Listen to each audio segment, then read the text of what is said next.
Last run पे हम लोगों ने कोऑर्डिनेट सिस्टम डिस्कस कर लिया था और कन्वर्जन सीख लिए थे। उसके दो सॉल्व उसमें एग्जांपल्स थे, वो हम लोगों ने सीख लिए थे। और अब जो है वो नया चैप्टर है, दैट इज वेक्टर अलजेब्रा।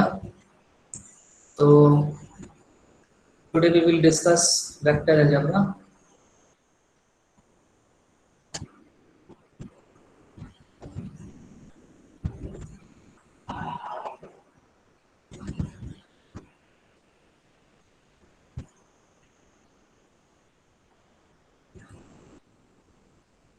तो आपकी स्क्रीन पे दिख रहा होगा।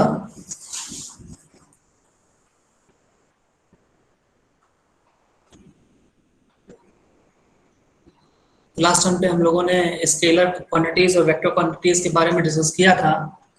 तो स्केलर किस जितनी भी फिजिकल क्वांटिटीज हैं, जो भी हम लोग इंजीनियरिंग में या साइंस में पढ़ते हैं, उन सारी फिजिकल क्वांटिटीज को हम लोग ब्रॉडली दो पार्ट में डिवाइड कर सकते हैं। एक है स्केलर और दूसरी है वेक्टर। स्केलर कैटेगरी के अंदर वो सारी क्वांटिटीज होंगी जिनके अंदर जिन जिन जिन क्वांटिटीज को हम लोग डिफाइन करने के लिए खाली उसके मैग्नीट्यूड को यूज करेंगे। और वेक्टर कैटेगरी के अंदर वो सारी क्वांटिटीज होंगी जिनको डिफाइन करने के लिए हमें मैग्नीट्यूड और डायरेक्शन दोनों की जरूरत पड़ती है। तो इसका एग्जांपल हम लोगों ने डिस्कस किया था।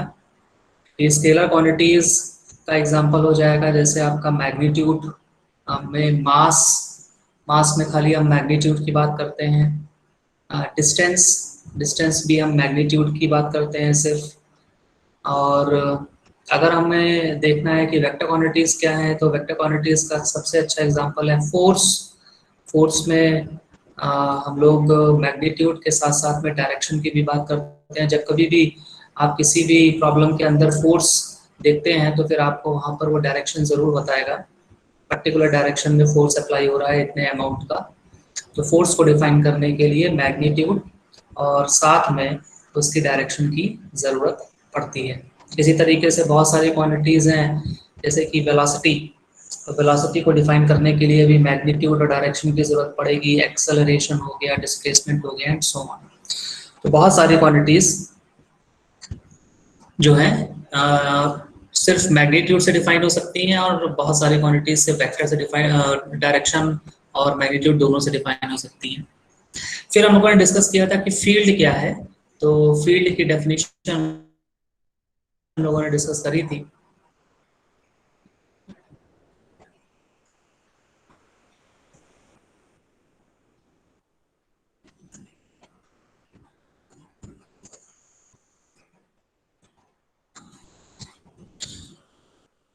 आपके स्क्रीन में दिख रहा है फील्ड की डेफिनेशन है, field is a function that specifies a particular quantity everywhere in a region. तो इसको भी हम लोगों ने डिस्कस कर लिया था कि फील्ड का मतलब है कि फील्ड पहली बात तो किसी पर्टिकुलर क्वांटिटी की होगी। जैसे हम लोग बात करते हैं ग्रेविटेशनल फील्ड, तो ग्रेविटेशनल फील्ड में हम लोग अर्थ का जो ग्रेविटेशनल फोर्स है, जो भी अट्रैक्शन फोर्स है, हम उसकी बात करेंगे। अर्थ का इफेक्ट इस स्पेस में कितना रीजन है जहां पर अर्थ अपना इफेक्ट डालती है, तो वो सारा का सारा रीजन जो है वो कहलाएगा उसका फील्ड, अर्थ का फील्ड। उसको हम लोग जनरली ग्रेविटेशनल फील्ड ऐसा बोलते हैं। इसी तरीके से हम लोग बात करेंगे इलेक्ट्रिक फील्ड की। इलेक्ट्रिक फील्ड में हम लोग चार्ज कितनी रीजन में अपना इफेक्ट जो है वो दिखाएगा, उसको हम लोग बोलेंगे उस चार्ज का इलेक्ट्रिक फील्ड। इसी तरीके से आगे आने वाली यूनिट्स में हम लोग मैग्नेटिक फील्ड के बारे में डिस्कस करेंगे। मैग्नेटिक फील्ड का मतलब हो गया कि मैग्नेट अपना इफेक्ट कितने स्पेस में दिखाएगा, स्पेस में किस रीजन तक का इफेक्ट उस पर्टिकुलर मैग्नेट का होगा, तो उसको हम लोग बोलेंगे मैग्नेटिक फील्ड। दूसरी जो इम्पोर्टेंट चीज है वो ये है कि फील्ड जो है वो एक वेक्टर क्वांटिटी, जनरली जो हम लोग बात करते हैं वो वेक्टर क्वांटिटी होती है। जैसे हम लोगों ने ग्रेविटेशनल फील्ड की बात करी थी, तो वहाँ पर ग्रेविटेशनल फील्ड वेक्टर क्वांटिटी थी। इसी तरीके से जब हम इलेक्ट्रिक फील्ड की बात करेंगे तो इलेक्ट्रिक फील्ड भी एक वेक्टर क्वांटिटी है। मतलब ये है कि इलेक्ट्रिक फील्ड को डिफाइन करने के लिए अमाउंट और डायरेक्शन दोनों की जरूरत पड़ेगी। तो ऐसा नहीं है कि सारी की सारी फील्ड्स जो है वो वेक्टर फील्ड्स ही होती हैं, वो डिपेंड करता है किस टाइप की क्वांटिटी है। तो स्केलर क्वांटिटी है, अगर उसकी फील्ड की हम बात करेंगे तो स्केलर फील्ड हो जाएगी, और अगर क्वांटिटी वेक्टर है और उसकी फील्ड की बात करेंगे तो वेक्टर क्वांटिटी या वेक्टर फील्ड हो जाएगी। अब हम लोग को बेसिकली इस चैप्टर के अंदर देखना है, वेक्टर के बारे में सीखना है। तो अब हम लोग कुछ टर्मिनोलॉजी पे ध्यान देंगे। वेक्टर से रिलेटेड कुछ टर्मिनोलॉजीज की डेफिनेशंस हमें आनी चाहिए, क्योंकि वो बार बार यूज होंगी जब हम लोग मैथमेटिक्स करेंगे। मतलब हम लोग जब उसका सॉल्यूशन करेंगे किसी भी प्रॉब्लम का इलेक्ट्रिक फील्ड के अंदर या मैग्नेटिक फील्ड के अंदर, तो उनमें से पहली जो क्वांटिटी है वो आपकी स्क्रीन पे दिख रही है, दैट इज यूनिट वेक्टर। तो यूनिट वेक्टर मतलब एक वेक्टर जिसका मैग्नीट्यूड यूनिट हो, उसको हम बोलेंगे यूनिट वेक्टर।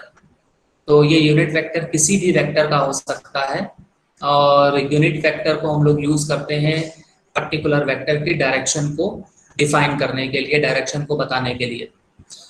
तो आपकी स्क्रीन पर एक फॉर्मूला दिख रहा है, that is small A subscript में लगा हुआ है कैपिटल ए। तो कैपिटल ए जो है दैट इज वेक्टर, और स्मॉल ए उस वेक्टर का यूनिट वेक्टर है।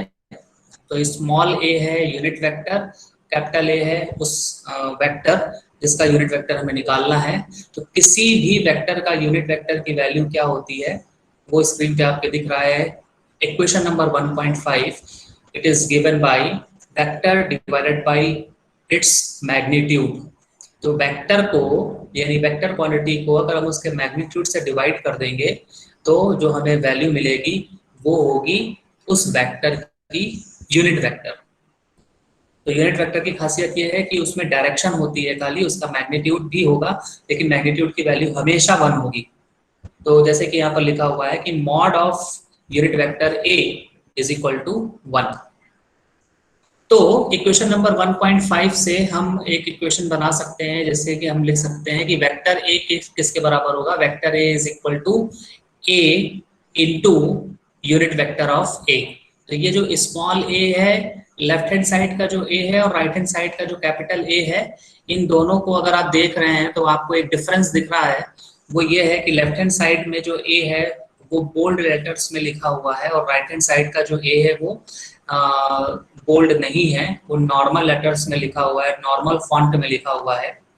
तो यहाँ पर इसका सिग्निफिकेंस है, बोल्ड है अगर कोई भी क्वांटिटी इस पूरी थ्रू आउट द बुक आपको जो वेक्टर का नोटेशन है वो ऐसा ही मिलेगा। जब कभी भी क्वांटिटी वेक्टर होगी तो वो बोल्ड लेटर्स में लिखी होगी, और जब कभी भी क्वांटिटी वेक्टर नहीं होगी, स्केलर होगी, तो वो नॉर्मल फॉन्ट में लिखी होगी। तो यहाँ पर इक्वेशन नंबर 1.6 में जो लेफ्ट हैंड साइड है उसके अंदर लेफ्ट हैंड साइड में जो वेक्टर जो बोल्ड लेटर्स में लिखा हुआ है ए, कैपिटल ए, वो वेक्टर ए है, और राइट हैंड साइड पे जो कैपिटल ए लिखा हुआ है ये है इस वेक्टर का मैग्नीट्यूड यानी स्केलर क्वांटिटी है, और इस मैग्नीट्यूड के साथ में यूनिट वेक्टर लगा हुआ है। और यूनिट वेक्टर को अगर आप ध्यान से देखिए नोटेशन को, तो स्मॉल ए ये बोल्ड में लिखा हुआ है, स्मॉल ए जो है वो बोल्ड फॉन्ट में लिखा हुआ है। बोल्ड फॉन्ट का मतलब है ये एक वेक्टर क्वांटिटी है, small A subscript capital A. तो ये जो पूरी क्वांटिटी है small A subscript capital A, ये यूनिट वेक्टर है, वेक्टर ए के लिए यूनिट वेक्टर है। तो अब सवाल ये है कि हम यूनिट वेक्टर की फॉर्मूला कैसे बना सकते हैं। तो हमें मालूम है, हमने पिछले चैप्टर में पढ़ा था कि किसी भी वेक्टर को हम किस तरीके से रिप्रेजेंट कर सकते हैं। तो मान लीजिए हमने वेक्टर ए जो है वो रिप्रेजेंट करना है कार्टेशियन सिस्टम में। तो आपकी स्क्रीन में क्वेश्चन नंबर 1.7 दिख रही है, जो कि लिखी हुई है ax इंटू स्मॉल ए सबस्क्रिप्ट में x plus ay into ay plus az into az। तो यहाँ पर जो कैपिटल ए लिखा हुआ है, सबस्क्रिप्ट में एक्स लिखा हुआ है, ये आपको बता रहा है, और ये कैपिटल ए जो लिखा हुआ है ये आपका बोल्ड में नहीं है, नॉर्मल फॉन्ट में लिखा है। इसका मतलब ये स्केलर क्वांटिटी है, मैग्नीट्यूड आपको डिफाइन कर रहा है। तो कैपिटल ए में सबस्क्रिप्ट एक्स का ये मतलब है कि component of vector a along x direction. इसी तरीके से कैपिटल ए सबस्क्रिप्ट वाई का मतलब है component of vector a along y direction. और component of vector along z direction को हम रिप्रेजेंट करेंगे कैपिटल A सबस्क्रिप्ट z से। साथ में लगा हुआ है यहाँ पर स्मॉल a सबस्क्रिप्ट x, और इसका मतलब है unit vector along x direction. Small a subscript y का मतलब है unit vector along y direction. Small a subscript z का मतलब है unit vector along z direction. तीनों को यूनिट वेक्टर और मैग्नी कंपोनेंट को हम मल्टीप्लाई करके ऐड करके लिख देंगे तो it is a vector A। अब आते हैं नेक्स्ट पे। तो यहाँ पर आपको एक डायग्राम दिख रहा है विच इज फिगर नंबर 1.1, और इस फिगर नंबर 1.1 में यूनिट वेक्टर देखे रिप्रेजेंट किए गए हैं। तो क्योंकि हम सिस्टम ले रहे हैं कार्टेशियन सिस्टम, तो एक्स वाई जेड एक्सिस बना ली। एक्स वाई जेड एक्सिस में हम लोगों ने यूनिट वेक्टर खींचा है, ओरिजिन से यूनिट लेंथ का एक वेक्टर खींचा है एक्स डायरेक्शन में, उसको हम बोले unit vector along x direction. और ओरिजिन से यूनिट लेंथ का हम वेक्टर खींच रहे हैं वाई डायरेक्शन में, इसको हम बोल रहे हैं unit vector along y direction. और ओरिजिन से यूनिट लेंथ का वेक्टर हम खींच रहे हैं जेड डायरेक्शन में, इसको हम बोल रहे हैं unit vector along Z direction. तो ये यूनिट वेक्टर का रिप्रेजेंटेशन है। अब अगर हम यहाँ पर यूनिट वेक्टर का कंपोनेंट से मल्टीप्लाई कर दें तो बेसिकली ये जो प्रोडक्ट है, ये प्रोडक्ट एक वेक्टर क्वांटिटी आ जाएगी।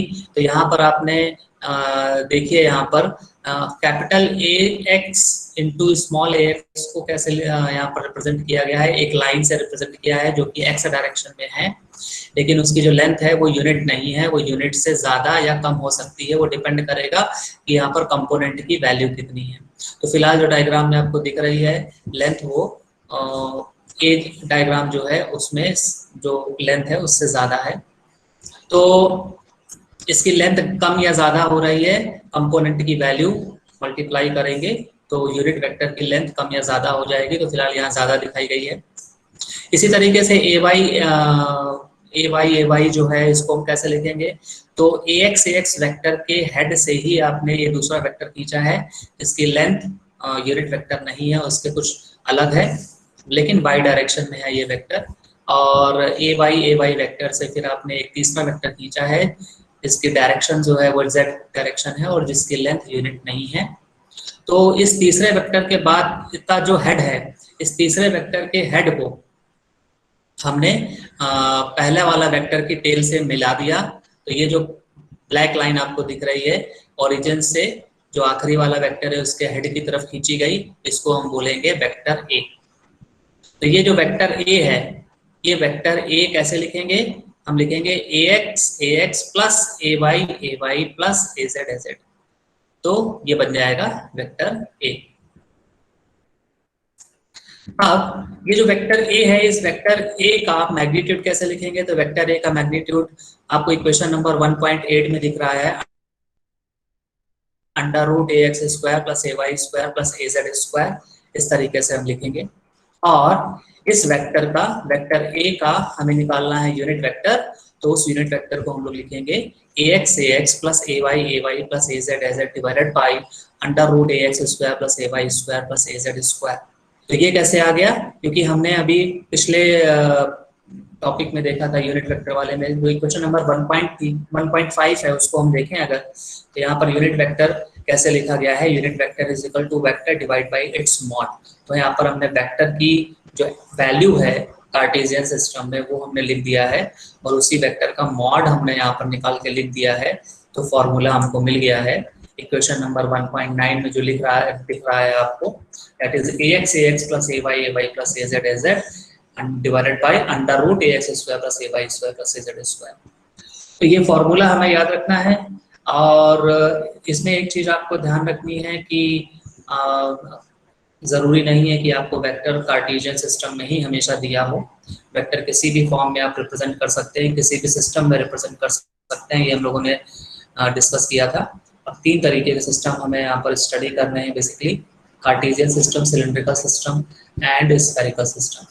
तो अगर आपको वेक्टर दिया होगा सिलिंड्रिकल सिस्टम में और ऐसे वेक्टर का अगर आपको यूनिट वेक्टर निकालना है तो ये फॉर्मूला थोड़ा सा चेंज हो जाएगा और ये बन जाएगा वेक्टर सिलिंड्रिकल सिस्टम के वेरिएबल के टर्म्स में, यानी a rho plus a phi plus A z divided by under root a rho square plus a phi square plus A z square. इसी तरीके से अगर हमें वेक्टर स्फेरिकल कोऑर्डिनेट सिस्टम में दिया हुआ है तो फिर यहाँ पर unit vector r theta phi के टर्म में आ जाएगा। यानी यहाँ पर जो कंपोनेंट लिखे हुए हैं एक्स वाई जेड के डायरेक्शन में, इनकी जगह पर आ जाएगा component r theta phi direction में। और इसी तरीके से जो यूनिट वेक्टर लिखे हुए हैं एक्स वाई जेड डायरेक्शन में, इनकी जगह पर आ जाएगा आपका आर थीटा फाई के डायरेक्शन में यूनिट वेक्टर क्या है, एंड सो ऑन। तो ये इक्वेशन नंबर 1.9 जो है वो हम लोग बना सकते हैं। तो फिलहाल आपको जो स्क्रीन पे दिख रही है वो सिर्फ कार्टेशियन सिस्टम में दी हुई है। अब जो हमें आगे सीखना है वो है वेक्टर के साथ किस तरीके से हम मैथमेटिक्स परफॉर्म करेंगे, मैथमेटिकल ऑपरेशंस परफॉर्म करेंगे। और हमें मालूम है मैथमेटिकल ऑपरेशंस बेसिकली हम 4 तरीके के पढ़ते हैं, addition, subtraction, division and multiplication. तो यहाँ पर जो हमें सीखना है वो एडिशन, डिवीजन और सब्ट्रैक्शन और मल्टीप्लिकेशन, ये 3 ऑपरेशंस हम सीखेंगे। तो आपकी स्क्रीन पे दिख रहा है, उसमें हमें एडिशन करना है। तो मान लीजिए कि हमारे पास 2 वेक्टर हैं, vector A and vector B, और वेक्टर ए और वेक्टर बी को हमें ऐड करना है। तो हम लोग आपकी स्क्रीन पे जो दिख रहा है 1.10 इक्वेशन नंबर, इस तरीके से हम लिख सकते हैं C is equal to A plus B. तो ध्यान हमें ये रखना है कि सी ए बी का जो रिप्रेजेंटेशन है वो बोल्ड फॉन्ट में है। इसका मतलब है यहाँ पर C जो है ये वेक्टर है, A भी वेक्टर है और B भी वेक्टर है, जो कि ये बता रही है इक्वेशन कि अगर हम 2 वेक्टर को ऐड करेंगे तो जो रिजल्टेंट क्वांटिटी मिलेगी वो भी वेक्टर होगी। तो 2 वेक्टर को ऐड करके हमें वेक्टर मिलेगा, ये हमें ध्यान रखना है। और जो एक इम्पॉर्टेंट बात है वो ये है कि यहाँ पर वेक्टर ए और वेक्टर बी का जो रिप्रेजेंटेशन है उसके लिए हम लोग कोई एक ही सिस्टम यूज करेंगे, या तो दोनों वेक्टर कार्टेशियन में होंगे, या फिर दोनों वेक्टर सिलिंड्रिकल सिस्टम में लिखे होंगे, या फिर स्फेरिकल सिस्टम में लिखे होंगे। कभी भी अगर कोई हमें 2 वेक्टर दिए हुए हैं, उनमें से एक वेक्टर कार्टेशियन सिस्टम में है मान लीजिए और दूसरा वेक्टर सिलिंड्रिकल सिस्टम में दिया हुआ है, तो फिर हम उनको ऐड करेंगे जब, तो हम कन्वर्जन करके करेंगे। अगर हम चाहते हैं कि जो रिजल्टेंट वैल्यू है वो कार्टेशियन में आए, तो सिलिंड्रिकल सिस्टम को कार्टेशियन में कन्वर्ट करके फिर ऐड करेंगे। और अगर हमारी रिक्वायरमेंट है कि जो रिजल्टेंट वेक्टर है वो सिलिंड्रिकल सिस्टम में आए, तो फिर हम कार्टेशियन वाले को सिलिंड्रिकल में कन्वर्ट करके फिर ऐड करेंगे। तो फिलहाल यहाँ पर जो एग्जाम्पल लिया हुआ है, जो कि आपकी स्क्रीन पे दिख रहा है, उसमें वेक्टर ए और वेक्टर बी, इन दोनों ही वेक्टरों को कार्टेशियन सिस्टम में डिफाइन किया गया है। और A x comma A y comma A z, ये वेक्टर ए की वैल्यू है, और वेक्टर बी की वैल्यू है B x comma B y comma B z. तो दोनों वेक्टर को हमें ऐड करना है, तो हम ऐड करेंगे तो हमें जो फाइनल रिजल्ट मिल जाएगा वो मिल जाएगा a x plus b x bracket में मल्टीप्लाई करके ए एक्स यानी unit vector along x direction. फिर कंपोनेंट को ऐड करेंगे, मतलब जो भी करस्पॉन्डिंग कंपोनेंट्स है एक रिस्पेक्टिव डायरेक्शन में जो कंपोनेंट्स हैं उनको हमें ऐड कर देना है। मतलब एक्स डायरेक्शन के कंपोनेंट ऐड कर देने हैं, वाई डायरेक्शन के कंपोनेंट ऐड कर देने हैं, जेड डायरेक्शन के कंपोनेंट ऐड कर देने हैं, यूनिट वेक्टर के साथ मल्टीप्लाई करके ऐड करके लिख देना। तो आपकी स्क्रीन में जो दिख रहा है इक्वेशन 1.11 वो इसी तरीके से आई है। अच्छा, तो नेक्स्ट में देखिएगा जो वेक्टर डी लिया है, वो वेक्टर डी आपका कब आ रहा है, जब आप दोनों ही वेक्टर को सब्ट्रैक्ट कर रहे हैं। तो सब्ट्रैक्शन जो है वो भी हम परफॉर्म कर सकते हैं 2 वेक्टर क्वांटिटीज के बीच में। और ध्यान हमें ये रखना है कि जब कभी भी हम 2 वेक्टर के साथ सब्ट्रैक्शन करेंगे तो फिर जो रिजल्टेंट मिलेगा वो भी वेक्टर क्वांटिटी ही मिलेगी। कभी भी एक वेक्टर के साथ एक स्केलर क्वांटिटी को हम ऐड या सब्ट्रैक्ट नहीं कर सकते। ध्यान रखिएगा, एडिशन और सब्ट्रैक्शन नहीं कर सकते, मल्टीप्लिकेशन की हम बात नहीं कर रहे हैं। मतलब 2 वेक्टर सेम नेचर की, 2 क्वांटिटीज सेम नेचर की होगी, तभी हम उन क्वांटिटीज के साथ में एडिशन और सब्ट्रैक्शन कर सकते हैं। तो दोनों 2 क्वांटिटीज वेक्टर होंगी तभी ऐड होंगी, तो रिजल्टेंट भी वेक्टर मिलेगा। अगर 2 क्वांटिटीज स्केलर होंगी तभी वो ऐड होंगी, और रिजल्टेंट क्वांटिटी हमें स्केलर मिलेगी। इस प्रॉपर्टी को हम लोग बोलते हैं होमोजेनस नेचर। ऑपरेशन का होमोजेनस नेचर है, 2 सेम तरीके की क्वांटिटीज के साथ एडिशन या सब्ट्रैक्शन परफॉर्म हो सकता है। तो जब हम सब्ट्रैक्शन कर रहे हैं तो d is equal to a minus B, तो हमें करना क्या है, a के साथ b को सब्ट्रैक्ट करना है। इसी को हम इस तरीके से भी लिख सकते हैं कि a के साथ माइनस b को ऐड करना है, तो वेक्टर a के साथ माइनस b वेक्टर को हम ऐड कर देंगे, तो ये जो ऑपरेशन है it is equivalent to a vector a minus vector b। और इसकी जो वैल्यू आएगी वो कैसे आएगी, तो हम रेस्पेक्टिव कंपोनेंट्स को सब्ट्रैक्ट करके लिख देंगे।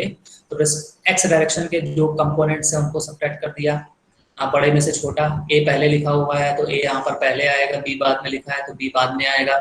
तो ax minus b x into a x plus A y minus b y into a y plus A z minus b z into a z. तो ये हो जाएगा आपका सब्ट्रैक्शन। तो इक्वेशन नंबर 1.12 से हम सब्ट्रैक्शन कर सकते हैं और इक्वेशन नंबर 1.11 से हम एडिशन परफॉर्म कर सकते हैं। आगे बढ़ते हैं तो यहाँ पर आपको पिक्टोरियल रिप्रेजेंटेशन दिखाया गया है एडिशन का एज वेल एज सब्ट्रैक्शन का। तो फिगर नंबर 1.2 को अगर हम नोटिस करें, यहाँ पर फिगर नंबर 1.2 में भी हमें दो फिगर दिए हुए हैं, figure A and figure B. तो हम यहाँ पर देखते हैं कि दो वेक्टरों को हमें ऐड करना है, तो एक्चुअली में हमारे पास दो तरीके हैं। पहला तरीका है आपका पैरेललोग्राम मेथड और दूसरा तरीका है आपका हेड टू टेल मेथड या फिर ट्रायंगुलर मेथड।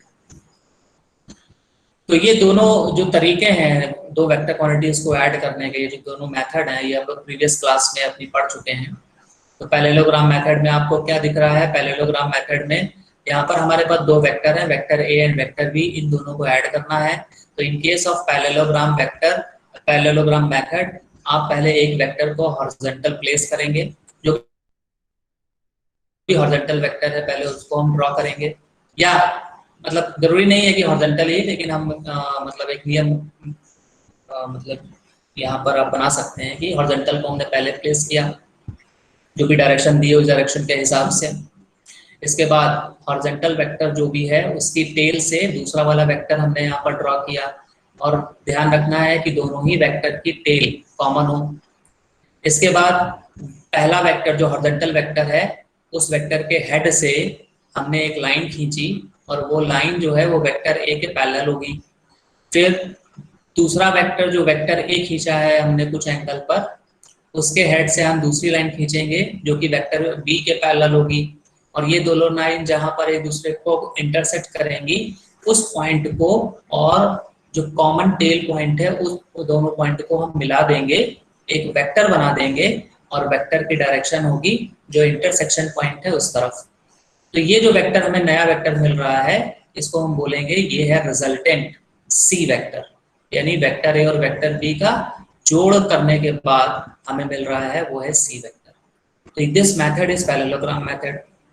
अब देखिए फिगर नंबर बी जो है, तो फिगर नंबर बी में अगर आप ध्यान से देखिए तो यहाँ पर कोई भी एक जो है आप वेक्टर पहले ड्रॉ करिए, फिर पहले वाला जो भी वेक्टर आपने पहले ड्रॉ किया है उसके हेड से दूसरा वेक्टर ड्रॉ करना है। तो यहाँ पर जो आपकी स्क्रीन पर फिगर दिख रहा है उस स्क्रीन के फिगर के हिसाब से वेक्टर ए पहले यहाँ पर ड्रॉ किया गया है, और वेक्टर ए को ड्रॉ करने के बाद वेक्टर ए के हेड से वेक्टर बी को ड्रॉ किया गया है, और वेक्टर बी के हेड को वेक्टर ए की टेल से कनेक्ट कर दिया गया है। तो वेक्टर ए की टेल से वेक्टर बी के हेड को कनेक्ट करेंगे तो जो वेक्टर मिलेगा वो मिल जाएगा आपको resultant vector which is C. तो अगर आप यहाँ पर ज्योमेट्री का पूरा यूज करेंगे और वेक्टर ए और वेक्टर बी बिल्कुल अप्रोप्रिएट यहाँ पर ड्रॉ करेंगे तो आप देखेंगे कि फिगर ए और फिगर बी में जो सी वेक्टर मिल रहा है उसकी लेंथ और उसकी डायरेक्शन दोनों से हमें सेम मिलेगी। इसका मतलब है कि दोनोदोनों ही मेथड्स में से कोई भी एक मेथड आप यूज कर सकते हैं दो वेक्टरों को ऐड करने के लिए, लेकिन हमें एनालिटिकल मेथड जो है हमें क्या करना है उसके साथ एनालिसिस करनी है, रिजल्ट निकालना है, और जो भी रिजल्टेंट आ रहा है उसका मैग्नीट्यूड कितना आएगा मेजरमेंट करना है, उसका डायरेक्शन क्या होगी वो मेजरमेंट करनी है। तो उसके लिए जो है ज़्यादा अप्रोप्रिएट है वो है method 1 which is parallelogram method. तो जब हमें एनालिसिस करनी है, एडिशन की एनालिसिस करनी है, तो उसमें हम पैरेललोग्राम मेथड ही यूज करेंगे, क्योंकि एनालिसिस में जो है ट्रायंगुलर मेथड से थोड़ी डिफिकल्ट हो जाती है। यहाँ पर पैरेललोग्राम मेथड से एनालिसिस करने पर थोड़ा आसान रहेगा। इसी तरीके से जो नेक्स्ट फिगर है, फिगर नंबर 1.3, उस फिगर नंबर 1.3 में आपको सब्ट्रैक्ट करके दिखाया गया है। तो सब्ट्रैक्शन में भी तरीका वही है। बेसिकली आपने देखा यहाँ पर कि सब्ट्रैक्शन की जो इक्वेशन है उसको दो तरीके से लिखा है, a माइनस बी या फिर a प्लस माइनस बी।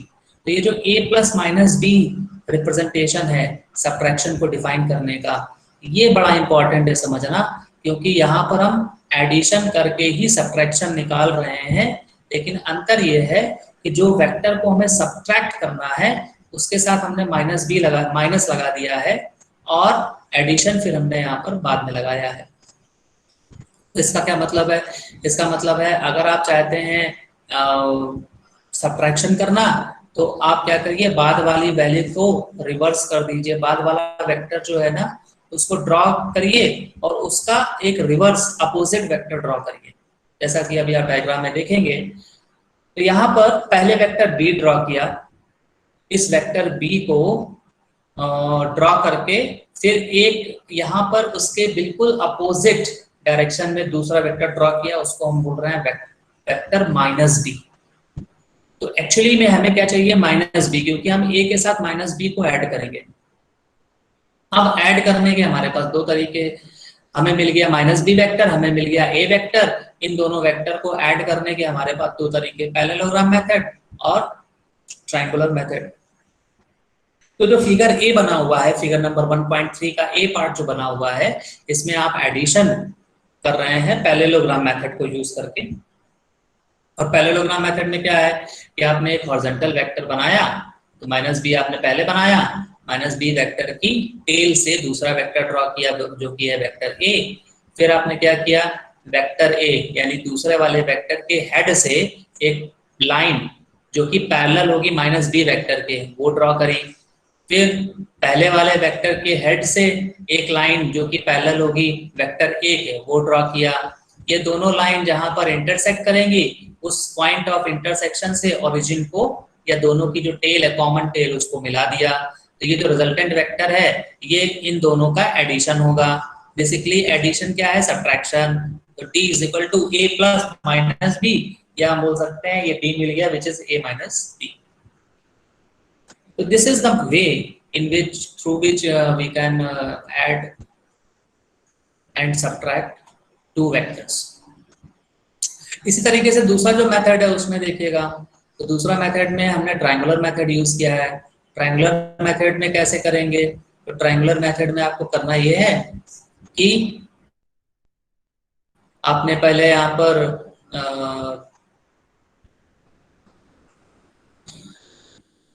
अगर हम इस माइनस बी को, इस माइनस यहाँ पर क्या बोलते हैं, पहले माइनस बी यहाँ पर ड्रॉ करा, बी वेक्टर जो भी है यहाँ, सॉरी बी वेक्टर पहले ड्रॉ किया यहाँ पर। अब क्या किया, बी वेक्टर का जो एरो है यानी वेक्टर ए ड्रॉ किया, और वेक्टर ए और वेक्टर बी का एरो सेम रहेगा, मतलब एरो हेड जो है वो एक ही जगह पर रहेगा, एक ही पॉइंट पर रहेगा।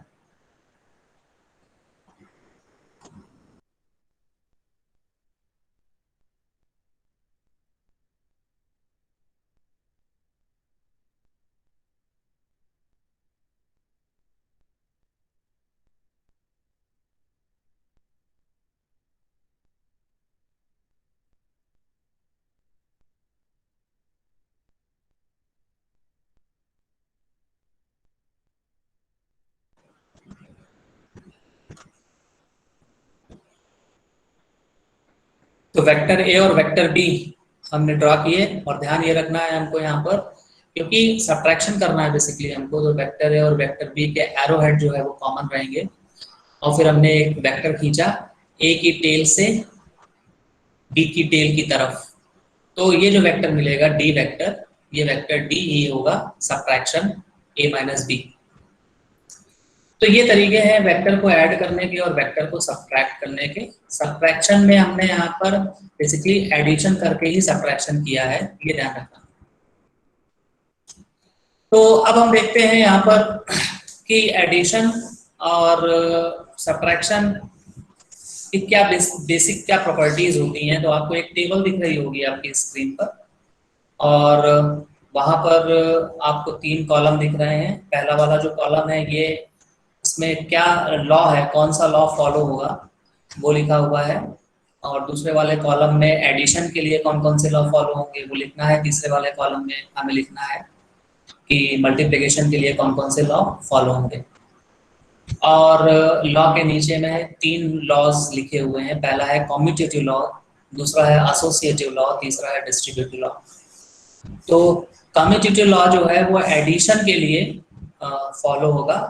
ध्यान रखिएगा, एडिशन की बात हो रही है यहाँ पर। आप ये नहीं बोलेंगे कि एडिशन के लिए फॉलो होगा तो वो सब्ट्रैक्शन के लिए भी फॉलो होगा, ऐसा नहीं बोल सकते आप। अभी बताएंगे आपको किस लिए। जैसे कि कम्यूटेटिव लॉ क्या बोलता है, कम्यूटेटिव लॉ बोलता है कि यहाँ पर एडिशन जो ऑपरेटर है, इस ऑपरेटर का जो भी इस ऑपरेशन का पूरा रिजल्ट होगा वो इन वेरिएबल या ये जो ऑपरेंड है, इन ऑपरेंड की पोजीशन पर डिपेंड नहीं करता है। अगर ऑपरेंड की पोजीशन चेंज करने के बावजूद भी रिजल्ट हमें वही मिल रहा है तो वो पर्टिकुलर इक्वेशन जो है हम बोलेंगे वो कम्यूटेटिव है। तो ध्यान दीजिएगा, अगर हम यहाँ पर a प्लस बी लिखें या फिर हम b प्लस ए लिखें तो हमें दोनों ही केस में रिजल्ट सेम मिलेंगे। यानी मान लीजिए हमारे पास एक एग्जांपल, हम एग्जांपल के तौर पे ले रहे हैं। मान लीजिए कि हमारे पास एक वैल्यू है विच इज 5 और दूसरी वैल्यू है विच इज 3।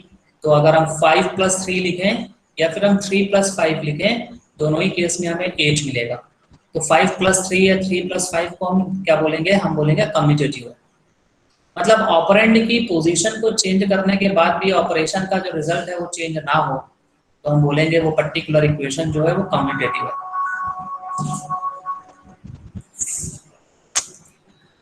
लेकिन अगर यहाँ पर माइनस हो, अगर यहाँ पर माइनस हो तो फिर आप ऐसा नहीं बोल सकते हैं, क्योंकि अगर ये a माइनस बी होगा तो ये b माइनस ए के बराबर नहीं होगा। बिल्कुल वैसे ही जैसे हमने एग्जांपल लिया था 5 और 3 का, तो 5 minus 3 which is not equal to 3 minus 5। तो सब्ट्रैक्शन के केस में कम्यूटेटिव लॉ फॉलो नहीं होता है, एडिशन के केस में कम्यूटेटिव लॉ फॉलो होता है। इसी तरीके से दूसरे लॉ में देखें तो एसोसिएटिव लॉ। एसोसिएटिव लॉ का क्या मतलब है, देखिए आपको स्क्रीन पे जो दिख रही है क्या लिखा हुआ है, a प्लस बी प्लस सी। मतलब b प्लस सी को ऐड, b और c को ऐड किया और जो भी वैल्यू आ रही है उसमें a को ऐड किया। इसी को हम कैसे लिख सकते हैं, a प्लस बी प्लस सी। इसका क्या मतलब है, इसका मतलब है अब हमने a प्लस बी किया और फिर जो आया उसमें हमने c को ऐड किया। तो यहाँ पर आपने पहले क्या ऐड किया है, आपने a प्लस बी पहले किया है या फिर b प्लस सी पहले किया है, तो फाइनल रिजल्ट है इस चीज पर डिपेंड नहीं कर रहा है। तो इसको हम बोलेंगे एसोसिएटिव लॉ। ध्यान हमें ये रखना है कि एसोसिएटिव लॉ भी एडिशन के ही केस में फॉलो होगा, सब्ट्रैक्शन में नहीं।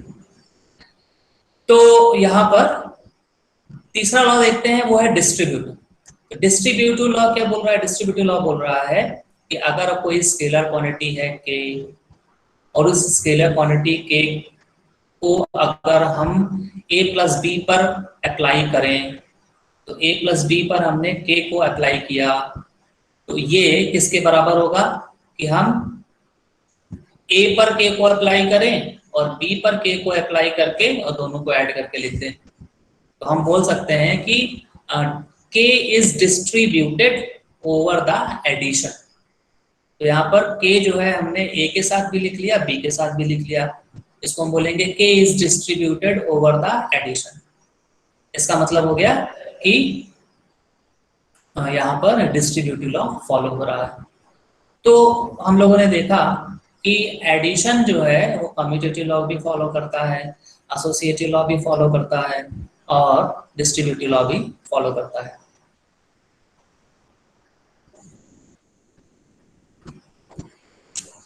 अब देखते हैं मल्टीप्लिकेशन।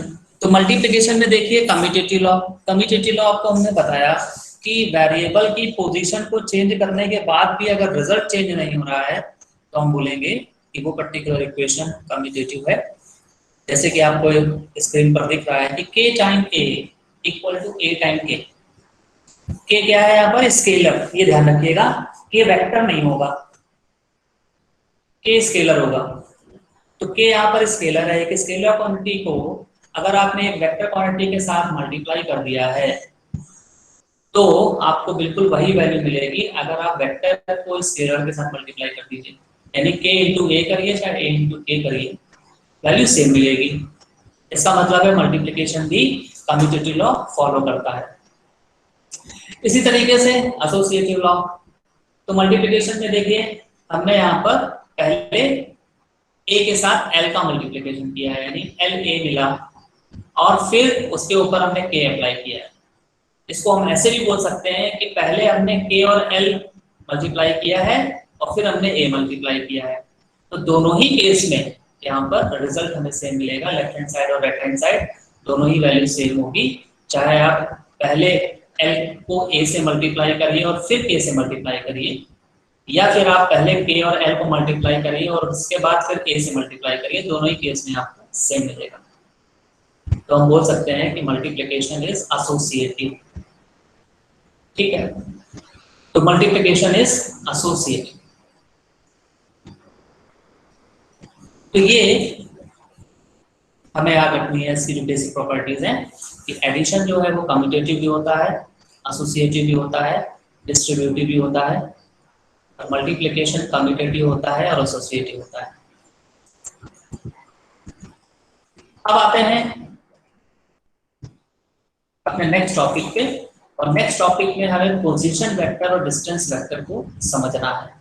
तो आपको नाम से ही समझ में आ रहा है, पोजीशन वेक्टर का मतलब है कि स्पेस में कोई पॉइंट है, उस पॉइंट को डिफाइन किया हमने वेक्टर से, वो जो वेक्टर है उसको हम बोलेंगे पोजीशन। पोजीशन वेक्टर मतलब किसी पॉइंट की पोजीशन को डिफाइन करने के लिए यूज किया गया वेक्टर पोजीशन वेक्टर कहलाएगा। वही बात करते हैं अगर डिस्टेंस वेक्टर की, तो डिस्टेंस वेक्टर का मतलब डिस्टेंस को डिफाइन करने में जो यूज हो रहा है वेक्टर, उसको हम डिस्टेंस वेक्टर बोलेंगे। तो आप बोलेंगे कि डिस्टेंस वेक्टर जो है क्या मतलब, तो देखिए डिस्टेंस के लिए हमें पहले तो 2 पॉइंट चाहिए। तो मान लीजिए एक पॉइंट है ए, एक पॉइंट है बी, दोनों के बीच की डिस्टेंस वो डिफाइन करनी है हमको। तो डिस्टेंस में डायरेक्शन हो सकती है, मतलब डिस्टेंस वेक्टर का मतलब हो गया कि एक पर्टिकुलर डायरेक्शन में हम बात करेंगे। यानी आपने डिस्टेंस वेक्टर शो किया ए से बी की तरफ कि बी से ए की तरफ, तो डायरेक्शन जो है ए की तरफ हो सकती है, या जो भी वेक्टर आपने बनाया 2 पॉइंट के बीच में, या फिर वो बी की तरफ भी हो सकती है, उसको हम बोलेंगे डिस्टेंस वेक्टर। तो देखते हैं, तो आपकी स्क्रीन पे दिख रहा है पोजीशन वेक्टर को डिफाइन किया गया है। Position vector of a point P is defined as directed displacement from the origin to point P। तो आपने यहां पर देखा कि पोजीशन वेक्टर को भी आप डिस्टेंस वेक्टर बोल सकते हैं। ये ध्यान रखिए, ये डेफिनेशन आपको ये बता रही है कि पोजीशन वेक्टर को भी आप डिस्टेंस वेक्टर बोल सकते हैं, लेकिन एक कंडीशन है वहां पर कि जब कभी भी हम पोजीशन वेक्टर को डिस्टेंस वेक्टर बोलेंगे तो वहां पर एक पॉइंट ओरिजिन होना चाहिए। तो एक पॉइंट ओरिजिन हो जाएगा। अगर हम एक पॉइंट को ओरिजिन पे फिक्स कर देंगे तो फिर हम पोजीशन वेक्टर को डिस्टेंस वेक्टर बोल सकते हैं।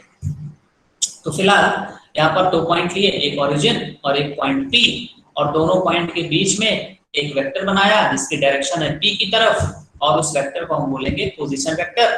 और डिफाइन कैसे करेंगे, आपकी स्क्रीन पे दिख रहा है RP, ये सिंबल हमने यहाँ पर यूज किया है। स्मॉल r है, बोल्ड लेटर में लिखा हुआ, और उसका सब्सक्रिप्ट है P, कैपिटल P। ये कैपिटल P वही है जो पॉइंट P के लिए हमने डिफाइन किया है, P, ये वही P है। तो RP को हमने कैसे लिखा, x into ax plus y into a y plus z into a z. x क्या है यहाँ पर, x है component of vector along x direction. कौन सा वेक्टर, पोजीशन वेक्टर। तो component of position vector RP along x direction. इसी तरीके से y, it is component of vector along y direction, z component of vector along z direction, और साथ में हमने यूनिट वेक्टर का मल्टीप्लाई करके ऐड करके लिख दिया। तो x ax plus y ay plus z az ऐसे हम डिफाइन कर सकते हैं पोजीशन वेक्टर p के लिए। तो rp को op भी लिख सकते हैं, ध्यान रखिएगा, o का मतलब है यहाँ पर ओरिजिन। तो आपके सामने में डायग्राम दिख रहे हैं दो आपको। तो एक एग्जांपल लिया है यहाँ पर, पोजीशन वेक्टर है, एक पॉइंट है P, इसका जो कोऑर्डिनेट है वो है 3, 4, 5। तो ये पॉइंट को डिफाइन किया गया है एक वेक्टर से, और उस वेक्टर को हम बोलेंगे पोजीशन वेक्टर ऑफ P। इसको हम डिनोट करेंगे RP से। R यहाँ पर बोल्ड है और P जो है वो सबस्क्रिप्ट में लिखा हुआ है RP। अच्छा, एक चीज ध्यान रखिएगा कि प्रिंटिंग में तो ये बड़ा आसान है कि हम रिप्रेजेंटेशन वेक्टर के लिए और स्केलर क्वांटिटीज के लिए बोल्ड वाला जो तरीका है वो यूज कर सकते हैं रिप्रेजेंटेशन में। मतलब अगर हमने बोल्ड लेटर में लिख दिया तो वो वेक्टर क्वांटिटी है, और अगर हमने नॉर्मल फॉन्ट में लिख दिया तो वो स्केलर क्वांटिटी है। ये हम बुक में तो देखेंगे, लेकिन ये हमें यूज करने में फिजिबल नहीं है। तो हम लोग जो यूज करेंगे वो या तो अंडरस्कोर लगा के यूज करेंगे, या फिर एक ऊपर एक लाइन बार जिसको हम बोलेंगे वो लगा के यूज करते। तो बेसिकली हम लोग बार लगाते हैं, तो RP और RP लिखेंगे हम अपनी कॉपी में, और उसके ऊपर R के ऊपर एक लाइन खींच देंगे, हॉरिजॉन्टल लाइन, तो उसको बोलेंगे RP वेक्टर। तो बुक में तो ठीक है, लेकिन हम लोग अपनी कॉपी में किसी लेटर को बोल्ड करके लिखने में ये इनकन्वीनियंट रहेगा, समझने में भी दिक्कत होगी, तो हम लोग ये तरीका नहीं लिखेंगे, ये तरीका नहीं अपनाएंगे। हम लोग बार वाला नोटेशन जो है वो अपनाएंगे वेक्टर को रिप्रेजेंट करने के लिए। तो फिर से आते हैं अपने टॉपिक पे कि पॉइंट P जिसका कोऑर्डिनेट है 3, 4, 5, इस पॉइंट का हमें पोजीशन वेक्टर बनाना है। तो हम कैसे बनाएंगे? तो देखिए, ये पॉइंट P हमें मिलेगा कैसे? तो पॉइंट P हमें मिलेगा क्योंकि इसका जो x कोऑर्डिनेट है वो 3 है। ये क्या बता रहा है कि आपको x डायरेक्शन में 3 यूनिट चलना पड़ेगा, 3 यूनिट आपको डिस्प्लेस होना है x डायरेक्शन में। फिर आप एक पर्टिकुलर पॉइंट पर पहुंचे, उस पॉइंट से y डायरेक्शन में आपको 4 यूनिट चलना है। फिर आप दूसरे पॉइंट पर पहुंचे और उस पॉइंट से फिर आपको z डायरेक्शन में 5 यूनिट चलना है। तो इस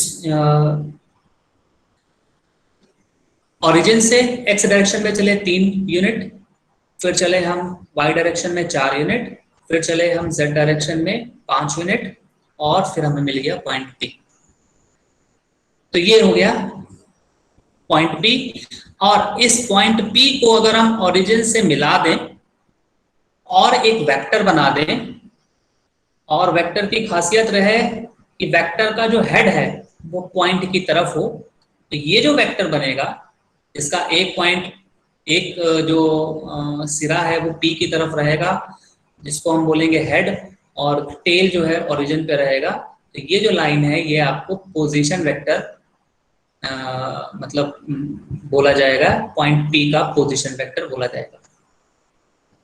तो ये तरीका हो गया पोजीशन वेक्टर को डिफाइन करने का। इसी के नीचे आप देख रहे हैं फिगर नंबर 1.5। फिगर नंबर 1.5 को अगर आप ध्यान से देखिए तो यहाँ पर एक वेक्टर खींचा गया है पॉइंट P और पॉइंट Q के बीच में। 2 पॉइंट लिए हैं, पॉइंट P लिया है, एक पॉइंट Q लिया है। पॉइंट P जिसकी पोजीशन वेक्टर है RP, पॉइंट Q जिसका पोजीशन वेक्टर है RQ, और दोनों पॉइंट के बीच में एक वेक्टर खींचा है जिसकी डायरेक्शन है Q की तरफ, और इसको हम बोल रहे हैं RPQ। RPQ, और यहाँ पर जो R लिखा है ये बोल्ड है, R बोल्ड है, इसका मतलब ये वेक्टर है RPQ। ये जो वेक्टर है 2 पॉइंट के बीच में, जिन दोनों पॉइंट में से कोई भी एक पॉइंट ओरिजिन नहीं है, P भी ओरिजिन नहीं है, Q भी ओरिजिन नहीं, क्योंकि ओरिजिन अलग से यहाँ पर डिफाइन कर दिया है O। तो ये जो वेक्टर RPQ है इसको हम बोलेंगे डिस्टेंस वेक्टर। तो ध्यान रखिएगा, यहाँ पर ये जो फिगर नंबर 1.4 में वेक्टर बना हुआ है, इसकी क्या खासियत है कि इसका एक सिरा जो है वो ओरिजिन पे है, और ये जो वेक्टर RPQ दिख रहा है इसका कोई भी सिरा ओरिजिन पे नहीं है। तो ऊपर वाले केस में है पोजीशन वेक्टर और नीचे वाले केस में है डिस्टेंस वेक्टर।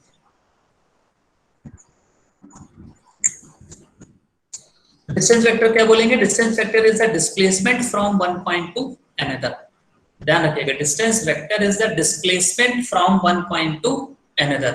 तो डिस्टेंस वेक्टर जो है बेसिकली है क्या? डिस्प्लेसमेंट है एक पॉइंट से दूसरे पॉइंट की तरफ, और हमें मालूम है डिस्प्लेसमेंट जो है वो वेक्टर क्वांटिटी होती है। तो हम कैसे डिफाइन करेंगे RPQ को? तो हम क्या करेंगे, देखिए हमने डायग्राम में एक ट्राइंगल बनाया हुआ है, और ये ट्राइंगल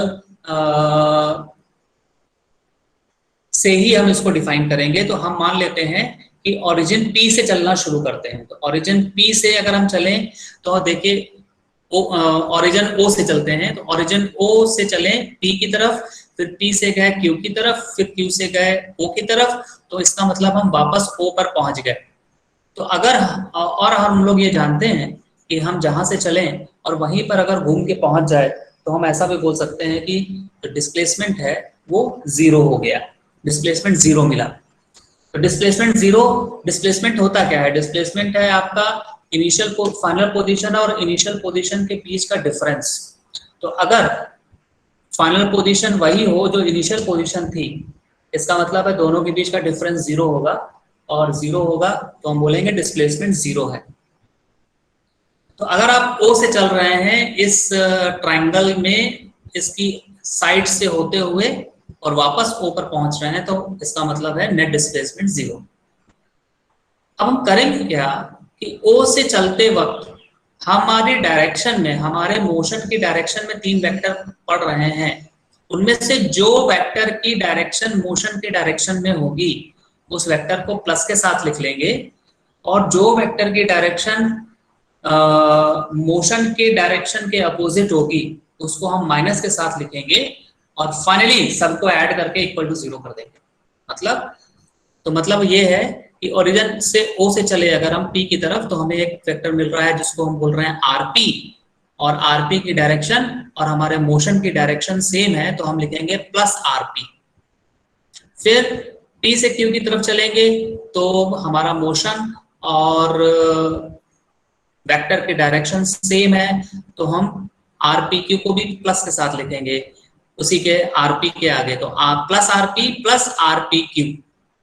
इसके बाद जब हम Q से O की तरफ जाएंगे तो हम देख रहे हैं कि RQ वेक्टर की डायरेक्शन मोशन के अपोजिट है, इसका मतलब RQ को हम माइनस के साथ लिखेंगे। तो नेट इक्वेशन बन जाएगी plus RP plus RPQ minus RQ, और जहां से चले हम वहीं पहुंच गए, यानी पॉइंट O से चले और पॉइंट O पर ही पहुंच गए, तो हम बोलेंगे net displacement is equal to zero. तो नेट डिस्प्लेसमेंट जीरो यानी इक्वल टू हम कर देंगे जीरो। तो हमें मिल जाएगा plus RP plus RPQ minus RQ equal to zero. अब हम करें क्या, RPQ को एक तरफ रहने दें और RP और RQ को राइट हैंड साइड पर शिफ्ट कर दें। तो हम देखेंगे हमें इक्वेशन मिल जाएगी, वो हो जाएगी RPQ is equal to RQ minus RP। तो RPQ equal to RQ minus RP, यहाँ पर RPQ है डिस्प्लेसमेंट फैक्टर P और Q के बीच में, RQ है पॉइंट Q का पोजीशन वेक्टर, RP है पॉइंट P का पोजीशन वेक्टर। अब देखिएगा पॉइंट P का लोकेशन यहाँ पर डिफाइन है प्रॉब्लम में, और उसका कोऑर्डिनेट है XP, YP, ZP। इसी तरीके से पॉइंट Q की लोकेशन डिफाइन है XQ, YQ, ZQ। ये दोनों वैल्यूज अगर हम यहाँ पर रख देंगे तो फाइनली हमें डिस्प्लेसमेंट वेक्टर मिल जाएगा, वो मिल जाएगा XQ minus XP into AX plus YQ minus YP into AY plus ZQ minus ZP into AZ। तो हमें ध्यान क्या रखना है, RPQ P से चल रहे हैं Q की तरफ, तो फाइनल पॉइंट है यहाँ पर Q और इनिशियल पॉइंट है P। इसका जो रिजल्टेंट हमें लिखना है वो कैसे लिखेंगे, फाइनल पॉइंट का पोजीशन माइनस इनिशियल पॉइंट का पोजीशन वेक्टर। तो डिस्प्लेसमेंट क्या होता है, डिस्प्लेसमेंट होता है final position minus initial position, और डिस्प्लेसमेंट वेक्टर को हम क्या लिखेंगे, डिस्प्लेसमेंट वेक्टर को लिखेंगे फाइनल पॉइंट का position vector minus initial point का पोजीशन वेक्टर, दोनों को सब्ट्रैक्ट करके हमें मिल जाएगा डिस्प्लेसमेंट वेक्टर, जो कि आपकी स्क्रीन पे दिख रहा है इक्वेशन नंबर 1.14 में। तो ये तरीका है डिस्टेंस वेक्टर को कैलकुलेट करने के लिए। अब देखिए आपको यहाँ पर एक प्रॉब्लम दिया हुआ है, एक वेक्टर ए दिया है और ये डिफाइन करना है पी पॉइंट पर, और एक वेक्टर बी लिया है।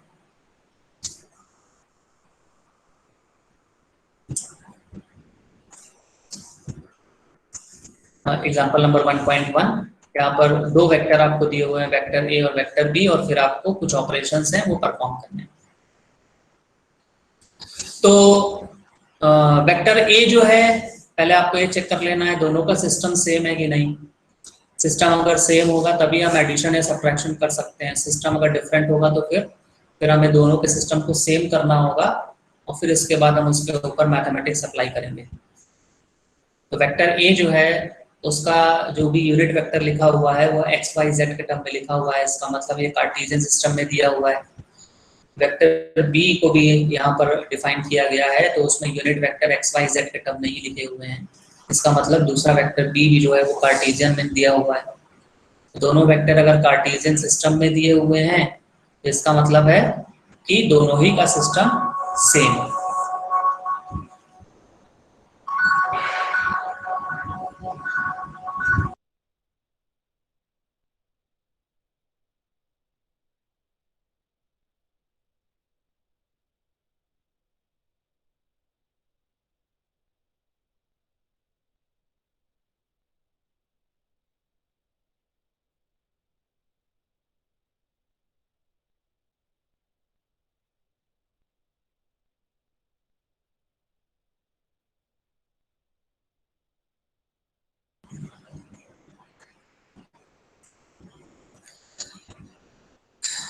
तो सॉल्यूशन दिख रहा है आपके स्क्रीन पर।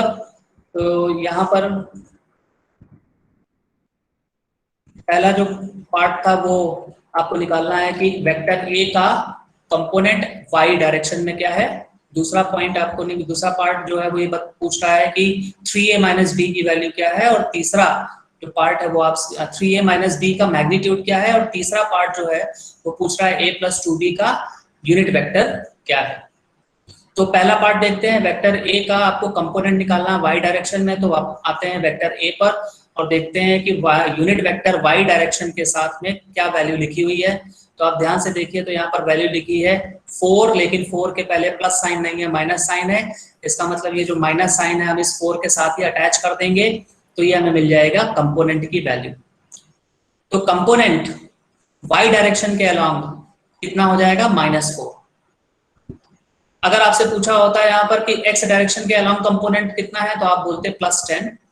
और अगर आपसे पूछा होता है कि जेड डायरेक्शन में कितना कंपोनेंट है वेक्टर ए का, तो आप बोलते +6। इसी तरीके से अगर वेक्टर बी का आपको कंपोनेंट पूछ रहा होता है एक्स का, एक्स डायरेक्शन में कितना है, तो आप बोलते +2। वाई डायरेक्शन में कितना कंपोनेंट अगर आपसे पूछ रहा होता है तो आप बोलते +1, क्योंकि ए वाई के साथ में यहाँ पर कुछ भी नहीं लिखा है, इसका मतलब हम यहाँ पर 1 मान सकते हैं।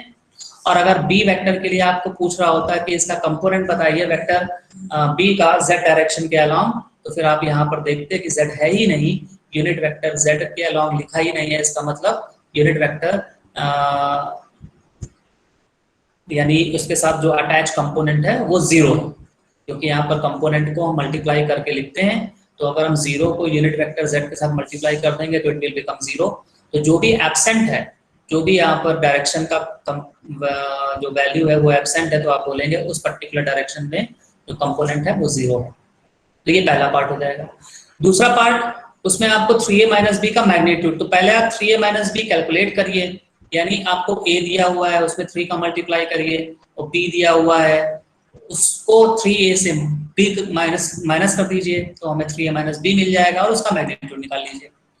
तो यहाँ पर देखिएगा पहले आपने 3a माइनस बी लिखा और 3a माइनस बी की जो भी वैल्यू आई उसको हमने मैग्नीट्यूड निकाल लिया, √x² + y² + z²। तो यहाँ पर 3a माइनस बी को जब सॉल्व किया तो आ गया 28, -13, 18। अब हमने यहाँ पर क्या किया, ये 28 हो गया x डायरेक्शन का कंपोनेंट, -13 हो गया y डायरेक्शन का कंपोनेंट, 18 हो गया z डायरेक्शन का कंपोनेंट। इसका हमने स्क्वायर करके ऐड कर दिया, आंसर आ जाएगा। तीसरा जो पार्ट है उसमें आपको यूनिट वेक्टर बताना है a प्लस 2b का, तो पहले आप a प्लस 2b निकाल लीजिए। तो a का वैल्यू लिखा और b की वैल्यू में 2 का मल्टीप्लाई कर दिया और दोनों को जोड़ दिया तो हमें वैल्यू मिल गई 40, -2, 6। और इसका इस के अलोंग हमें निकालना है यूनिट वेक्टर। तो हमें मालूम है किसी भी वेक्टर का यूनिट वेक्टर क्या होता है, vector divide by it's mod. तो वेक्टर लिखा और उसके मॉड से उसको डिवाइड कर दिया तो हमें मिल गया यूनिट वेक्टर अलोंग सी। ये तरीका था इसको करने का। तो चलिए आज के लिए इतने ही रखते हैं, मिलते हैं नेक्स्ट सन पे। और इसके आगे हम लोग मल्टीप्लिकेशन डिस्कस करेंगे। ये सारी चीजें बड़ी इंपॉर्टेंट है, आप लोग मैथमेटिक्स में भी पढ़ चुके हैं, एक बार फिर से इसका रिवीजन भी हो रहा है, सीख लीजिएगा बहुत अच्छी तरीके से, सो दैट कि ये पूरा जो सिलेबस है वो आपके लिए आसान हो जाए। तो आप लोग जो है अपना